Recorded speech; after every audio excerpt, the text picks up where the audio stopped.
cette belle séance sur les 10 tendances e-santé, mais également le retour international. Donc vous voyez, Lumila, que vous venez de New York. On a un petit décalage horaire, vous voyez, avec l'horaire. Bon, voilà, c'est la passion de ces sujets qui a amené cela. Mais on voulait vous remercier. Vous venez donc nous voir ici pour nous parler également de ce qui se passe aux États-Unis avec différents éléments, et puis également avec Romain Bonfillon, l'équipe de Mind Health.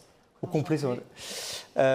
Sandrine, je vous laisse poser la première question. Oui, merci beaucoup. Donc, Romain, effectivement, merci pour ta présence. Alors, l'idée, c'est de pouvoir détailler un petit peu ces grandes tendances qui ont été identifiées par Mind Health et Interaction Healthcare. On ne va pas avoir le temps de vous passer les 10. On sent que la salle commence à avoir un petit peu faim, mais quand même, peut-être avoir un petit focus sur 2 tendances identifiées et nous les détailler voilà, selon le schéma habituel. Tout à fait, un focus que je vais essayer de rendre assez nourrissant pour ceux qui restent. Et donc, je vais commencer par la grande cause nationale 2025, qui, comme vous le savez, est la santé mentale, avec des signaux forts, des signaux faibles sur cette tendance. Et tout d'abord, rappeler qu'il existe un grand défi dispositifs médicaux numériques en santé mentale qui a été lancé dans le cadre de France 2030. On observe aussi, côté acteurs privés, une filière qui se structure. On peut citer Alcediag, le test sanguin pour différencier les troubles bipolaires et la dépression, ou alors des nouveaux acteurs comme Résilience, qui était historiquement positionné sur la télésurveillance en oncologie, et qui cible actuellement, qui développe un DM sur les troubles de l'humeur. Et puis, outre-Atlantique, signalons que Medicare a ouvert fin novembre la voie au remboursement pour des applications de santé mentale. Alors, en quoi cette filière est stratégique ? Il faut déjà rappeler que les maladies mentales représentent le premier poste de dépense de l'assurance maladie, avec un coût annuel évalué à 163 milliards d'euros. Et une personne sur 2 n'est pas prise en charge. Alors ça représente une opportunité, notamment pour les DTX. En Allemagne, plus de la moitié des 56 DIGA ciblent l'anxiété ou la dépression. Si on regarde au niveau des perspectives 2025, c'est aujourd'hui, 28 janvier 2025, le jour de la première relève du grand défi dispositifs médicaux numériques en santé mentale. On est en plein dans l'actualité. Et puis, il va falloir suivre une filière, la Brain Tech, aussi intéressante, un peu hybride entre neurologie et santé mentale, avec des fonds privés, des fonds publics également. Et puis, il y a sa carte à jouer aussi sur cette thématique, puisqu'elle est, selon le collectif Mental Tech, sous-utilisée en France sur la santé mentale. Je rappelle juste, Romain, que la santé mentale, un peu comme la cybersécurité qu'on a cité tout à l'heure, fera partie des 6 thématiques abordées cet après-midi. Donc si ce sujet qui est important, comme le souligne Romain, vous intéresse, vous avez un atelier spécifique sur cette thématique. Merci. Et donc j'en viens naturellement à vous parler d'IA, mais cette fois-ci dans le champ de la recherche clinique, et en particulier sur le segment des solutions destinées à améliorer la collecte automatique des données de vie réelle. Alors on peut penser déjà à l'outil qui a été développé par l'IFUN et Gustave Roussy et qui a permis de créer la cohorte LUC sur le cancer du poumon, avec près de 5000 patients inclus, une dizaine d'établissements. C'est vraiment un bel exemple et qui a peut-être inspiré d'autres acteurs. Je pense à Hospi, Corinne Blachier-Poisson tout à l'heure a évoqué le projet iPeak, à Formation Bio ou alors à la Poste Santé et Autonomie qui va lancer cette année la phase d'expérimentation de son outil Dalvia Clinical Trial. Alors en quoi cette phase de recrutement est stratégique ? 30% des essais cliniques dans le monde se terminent sans résultat, faute d'avoir réussi à recruter des patients. Ajoutons que la collecte massive des données et de cette combinaison avec l'IA va permettre de faire appel à des données synthétiques qui permettent de construire des bras de contrôle en se passant des patients. Les avantages sont nombreux, économiques, logistiques, mais aussi éthiques. Je finis sur les perspectives pour cette tendance avec un enjeu d'acculturation des acteurs et des autorités réglementaires. On peut penser aux travaux qui sont menés par l'AIS et par FCRIN.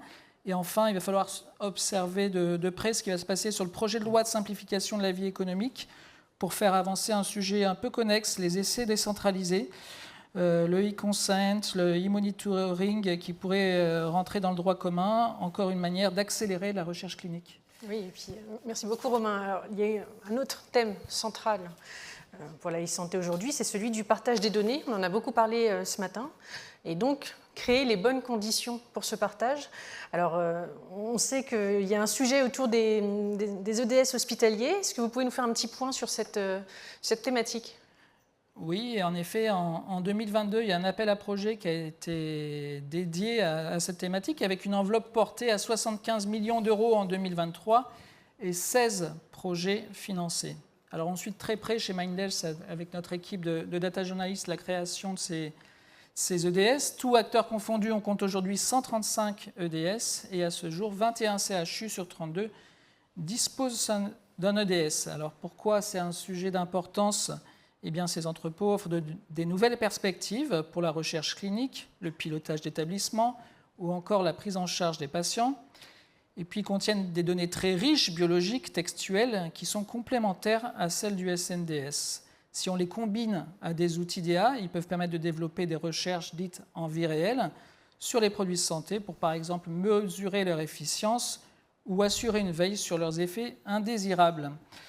Les perspectives 2025, rappelons que la CNIL va créer cette année un groupe de travail dédié à la mise à jour du référentiel sur les EDS. Il existe aussi un enjeu d'harmonisation et de mise en commun des données de ces EDS.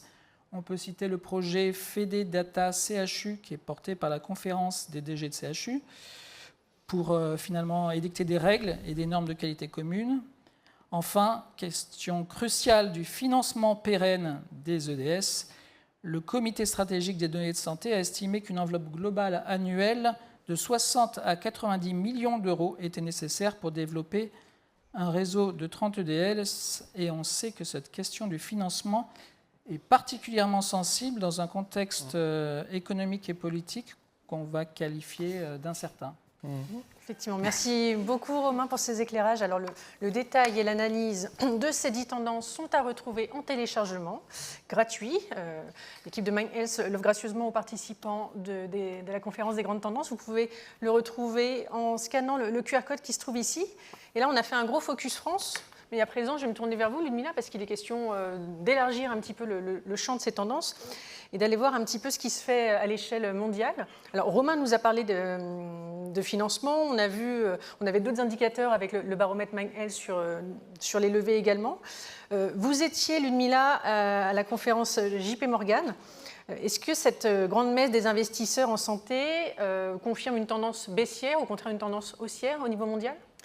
Alors, au niveau des États-Unis et de la France, je dirais, notamment sur le marché américain, on a vu en fait une baisse des financements dans le secteur de la santé assez largement depuis environ 3 ans. Mais il faut noter que la période elle a été difficile autant pour les entreprises américaines que les entreprises françaises. On a vu des entreprises américaines également rencontrer de grosses difficultés financières liées à ces baisses de financement. Donc c'était aussi pour tout le monde, et notamment pour les biotech qui ont un besoin assez récurrent en financement pour faire avancer leur développement clinique. Cela étant dit, même si on sait qu'il y a eu une baisse et des défis, l'édition 2025 de la JP Morgan, on a vu qu'il y avait un état d'esprit plutôt optimiste, même si on a des incertitudes politiques, il y a des défis qui restent majeurs.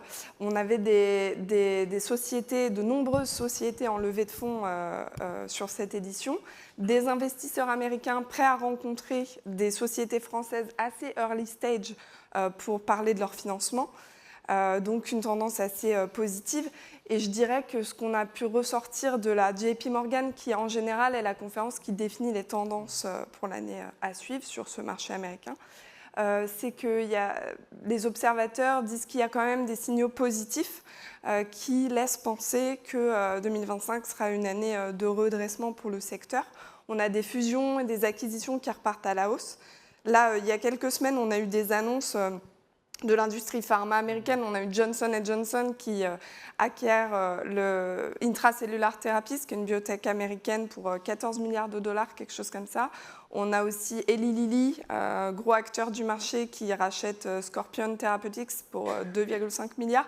On a des grosses opérations, mais au-delà des fusions-acquisitions, des rachats, ça laisse présager notamment la baisse d'impôts sur les sociétés, la baisse des taux d'intérêt et une nouvelle administration américaine qui est pro-business, malgré des défis, laisse présager justement une année de redressement, je dirais, et des opérations stratégiques dans le secteur.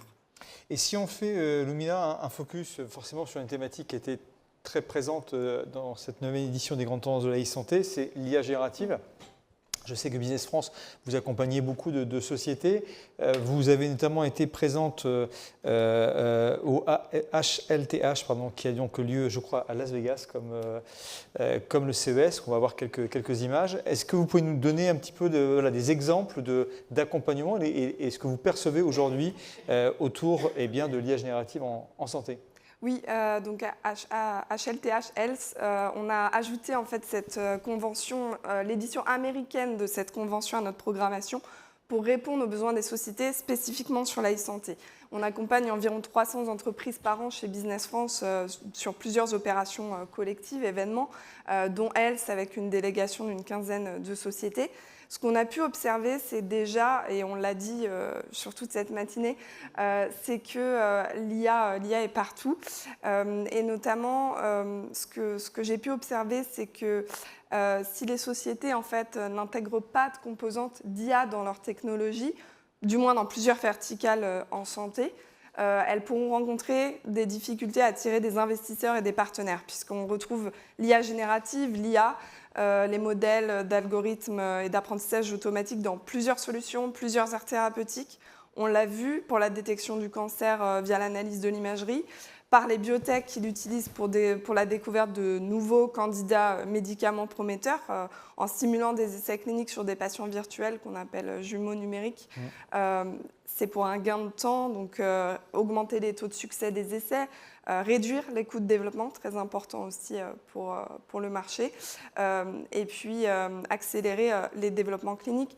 Nous, on le voit à travers des sociétés françaises du secteur qu'on accompagne, qu'on peut citer, liste non exhaustive bien sûr, mais Okin, Akemia, Ictos, White Lab, ce genre de sociétés assez prometteuses. Au-delà des biotech sur la découverte de médicaments, on a entendu parler tout à l'heure de l'entreprise française Nabla, que je connais bien puisqu'elle est installée aussi à New York, qui développe en fait un assistant médical intelligent pour générer des comptes rendus médicaux et les implémenter dans les logiciels des médecins. Donc pour un gain de temps, réduire la charge de travail aussi des professionnels. Donc c'est ce genre de solution qu'on peut observer à travers la e-santé.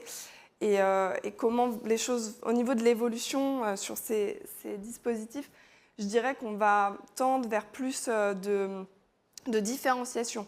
Parce qu'en fait, là, ce qu'on a vu à la JP Morgan, à Health, c'est qu'avoir de l'IA n'est plus différenciant en soi dans les technologies. Et en fait, les investisseurs nous ont dit, les investisseurs américains aussi, qu'ils se perdaient un petit peu dans comment en fait, différencier toutes ces solutions entre elles. Donc je pense qu'il va y avoir un shift de différencier sa solution dans sa proposition de valeur, son business model, mais aussi générer des données probantes et avoir des technologies plus robustes. Ça va être assez important et je pense dans les évolutions, le recrutement aussi de talents plus spécialisés dans l'intégration des technologies autour de l'IA. Lumina, merci pour ce regard aux États-Unis grâce à l'équipe de Business France. L'équipe de Business France était également au CES de Las Vegas, vous le voyez à l'écran, avec notamment des acteurs, on vient de les voir, comme WeThings, qui sont également accompagnés. Lumina et Romain, merci pour ce focus sur les 10 tendances de la e-santé. Je remercie également les équipes de MyNeils et de l'Interaction Healthcare sur des tendances, par exemple comme les jumeaux numériques. On en a beaucoup parlé ensemble avec Romain, que vous retrouvez bien sûr sur le site des grandes tendances de la e-santé. On termine, et donc merci à tous les deux, on termine donc cette grande conférence. Ça y est, on y est. Vous on y est. Merci beaucoup à tous. Merci à vous. Juste vous donner forcément deux éléments importants. On en a pour à peu près 45 minutes de débrief. Je vous rassure, vous avez tous faim, mais non, voilà, c'est de vous dire, d'abord, Sandrine, merci pour la co-animation, c'était un vrai plaisir. Merci à toi, Jérôme. C'était un moment important de préparation. Tout cela, c'est grâce aussi aux partenaires que je remercie, donc vous les voyez à l'écran, mais également aussi tous nos soutiens qui ont permis de relayer l'ensemble des informations. Et puis la e-santé, c'est forcément aux grandes tendances fin janvier chaque année, mais il y a aussi d'autres temps forts dans l'année. Je pense notamment à Tech for Health, donc un super événement qui aura lieu donc fin mars, dont j'ai la charge et le plaisir d'avoir la coordination scientifique. On va aller plus loin que la e-santé avec les technologies et donc notamment les équipes de Tech for Health sont ici sur le stand de Village Innovation. Et puis également, et donc je pense qu'on va le passer directement, la vidéo de Impact Santé. Vous savez que vous avez vu la tribune tout à l'heure, quand vous êtes arrivé à Station F, et bien avec la tribune, on a un partenariat stratégique. Et là aussi, donc là, on était plutôt avec Tech for Health sur la partie des technologies. Impact Santé, on est plutôt sur le système de santé et comment toutes ces innovations impactent la prise en charge. Voilà. Donc, un grand merci aussi à toutes les équipes techniques. Bien sûr, l'équipe d'Interaction Healthcare que je remercie encore vraiment de vive voix parce que c'est un gros travail, je ne peux pas tous les citer. Je fais un petit clin d'œil à Anne Durand qui a œuvré avec Nicolas Hay qui est en régie et qui va partir sur d'autres projets. Donc je trouve que c'est important de la remercier avec ce bel héritage qu'elle donne. Bien sûr à Daniel, à Julie, voilà, ils vont tous se reconnaître. Et puis voilà, à toute l'équipe technique parce qu'il y a plein de partenaires qui sont présents pour vous offrir cet élément et notamment le traiteur que je vous propose d'aller rejoindre tout de suite. Merci encore à tous et à l'année prochaine pour les 10 ans. Au revoir.